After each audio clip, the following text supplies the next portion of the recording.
Kita ke informasi lainnya juga, Saudara. Polda Sumatera Barat menyelidiki kemungkinan adanya pelanggaran dalam pemberian izin aktivitas pendakian Gunung Marapi yang berstatus waspada level 2. Menyikapi masih dibukanya aktivitas pendakian meski Gunung Marapi berstatus waspada level 2 sejak 2011 lalu, Polda Sumbar dalam waktu dekat akan meminta klarifikasi dari pihak BKSDA Sumatera Barat.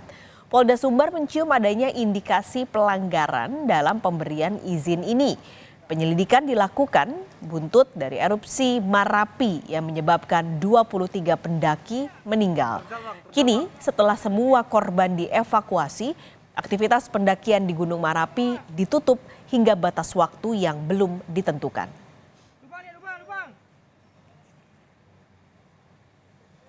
Pelanggaran kita akan lakukan pemeriksaan hal yang memberikan izin ini.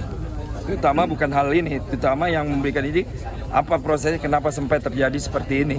Nah, ini yang kita lakukan. Tidak ini hanya kita memeriksa bagaimana larangan-larangan yang sudah terjadi, ya kita akan proses lihat ininya.